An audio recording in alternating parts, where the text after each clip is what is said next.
Welcome to another segment of North by Northeast. I'm Jeremy Harder, and today I'm here in Gillette. I'm actually at Gillette College with Janelle Oberlander, who's the Vice President of Gillette College, and then Heidi Gross, who is the Executive Director of the college's foundation. Correct. And we're here today really because you guys are having a huge celebration. This is a pretty big deal. Gillette College, 50 years. 50 years. So yeah, that's very exciting.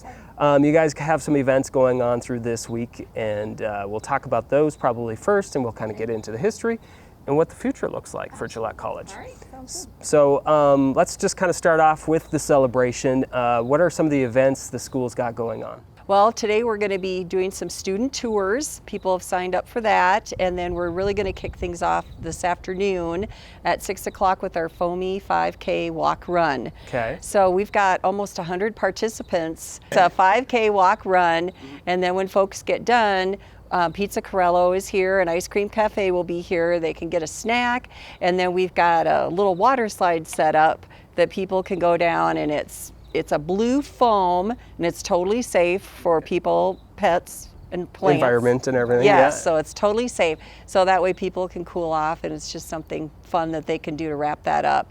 And then tomorrow we'll be doing more tours of the facilities, and then we have the soccer field dedication at 1 o'clock, and then we'll have soccer games in the afternoon. And then tomorrow night we have a concert, 8 Second Ride, which is a Wyoming band. They'll be here, and we'll be doing a concert here in the Pronghorn Center from 7 until 9. Nice. So we're really excited about that. And then on Saturday we'll wrap things up with we call it our Welcome Back event from 2 to 5.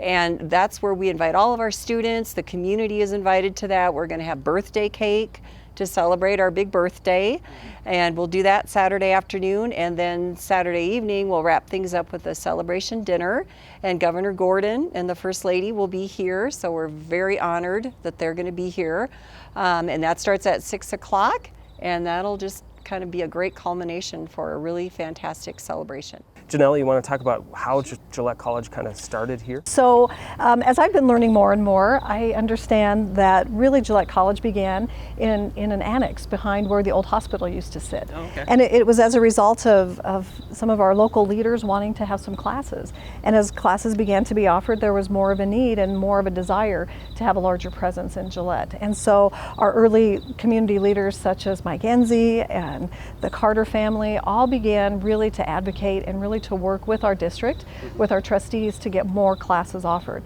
And it really just grassroots began to grow and grow when they moved into the old hospital building before it was brought down.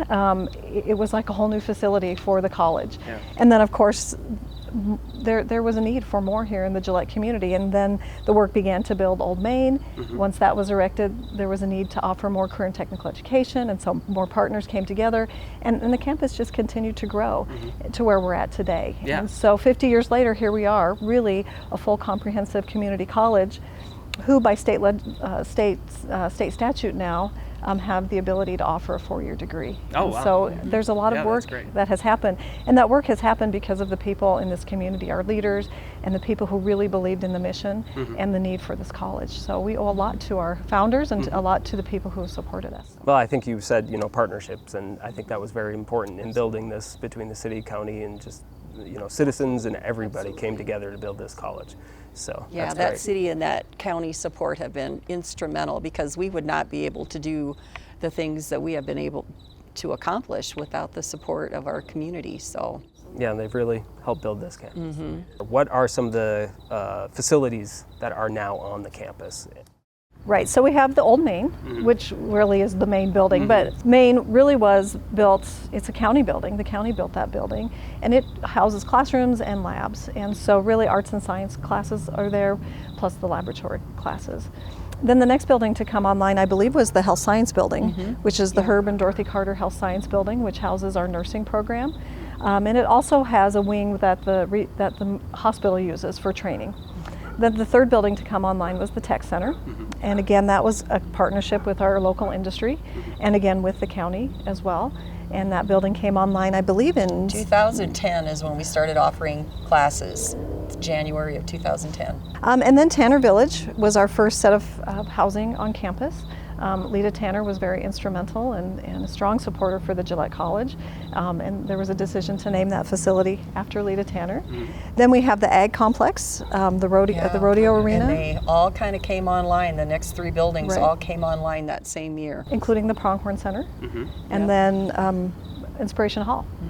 And the last piece that we'll dedicate to the soccer pitch. And so we're excited about that. Again, all of these buildings came together through the partnerships of county, city, private industry, private donations. And as a result, we have this beautiful, and really in terms of colleges, brand new campus here in Gillette. You know, and as a result of the growth that we've had, we were approved to move into level 2 on a study for our next building, which will be an academic building. It's about a 30,000 foot building with update labs and classrooms. And the proposed site for that is just east of the main building. So we'll see what happens and as we go through that process, and that will be the next build. And just because it is the latest and you will be dedicating it, talk about the soccer field a little bit. Sure. So the soccer field started under Dr. Mark Englert, who's the former vice president who retired last year. They began conversation of what the soccer pitch should look like, and really started talking about it being a grass field. Partners came together, including the city, county, also the rec district came into play and decided, let's make it a turf field. And so what you see right behind us is the largest soccer pitch in the state of Wyoming. And it's a true soccer pitch because it's not lined for any other sports. It's not lined for football, it's not lined for lacrosse or any of those other types of activities that use turf. It's a true soccer pitch. And so that field we can turn and have 2 fields on it. So you can play one 11v11 or 2 11v11s on it. So it's a beautiful, beautiful field. And so we're really excited for not only Pronghorn Field for our soccer team, which is in its 3rd season, but we're also excited for the community because once we're out of season, and even during season when we're not in town, the community clubs and rec clubs can use the field. That's great. So it'll be great to see more people out here and on the field. Yeah, I was going to say lots of use out of it. Absolutely. So, that's very nice. Also, enrollment really has been growing over the years.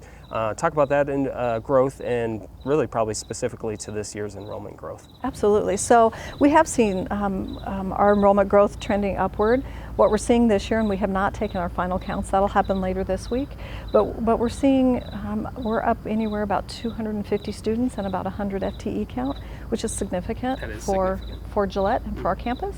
So we're interested to start digging into those numbers to find out why, if we can find out and figure out where and how. But I think a lot of it is, one, we retained our students. We do a really good job with retention and bringing students back for their 2nd year. But I think what we offer at Gillette College is phenomenal, and I think the value of that education is starting to really show. And I think that's helping to build the attraction of this college, plus the facilities that we have are just, I'm going to say they're second to none. I That's agree. what I believe. And I think we have just a top-notch enrollment team also. We've got great people for recruiters, advisors. I mean, they're a true team and they just work together so well. And I would echo our faculty as well. We have Absolutely. just phenomenal faculty here at Gillette College. We're very fortunate. Great. And so obviously 50 years, what does the next 50 years look like? I know you talked a little bit about the possibly the upcoming 30,000 square foot building, but what else do you see out there? It's really interesting to start pondering what the next 50 years looks like, especially when you look back at our beginnings and the technology changes and the infrastructure changes, the student demographic change. All of those things, and what is that going to look like 50 years from now? Technology is going to continue to evolve, and how does that happen? When we started Gillette College, there wasn't online learning, right? And now it's just become part of what we do and how we operate. And so how will that continue to impact how we offer our classes? Will the students want to continue to come to campus? I can't imagine not wanting to be on campus because of all the exciting things that happen. But I think one thing that will remain constant for Gillette College is the dedication of our local partners and the dedication of our supporters. That will remain constant in Gillette, because I believe that this community knows how valuable Gillette College is to our economy, and it's valuable to our industry, and also to the citizens of this community and to this county. Yeah, a lot of this is going to happen without the foundation. Talk about some of the things you have worked on and what the foundation is currently working on and help? Well, some of the things that we have worked on most recently is this beautiful building that we're sitting in front of, the Pronghorn Center. The foundation raised $3.5 million, and that was through private donations for this building. And we continue to support the college in whatever they need. Of course, a lot of the funding that we receive as gifts goes to scholarships and grants and program funding, but you know, we're very cognizant of what the college's needs are, and now with this possible new building, we'll see what the funding structure will look like with that. So that's probably the next big project that we'll be working on is the funding for that new building. Yeah. Anything else either one of you would like to mention?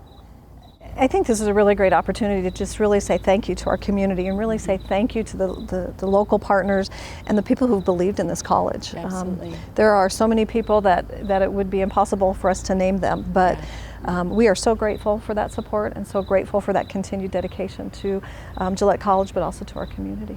Great. Well, Janelle and Heidi, thank you very much for joining me. Thank you. you.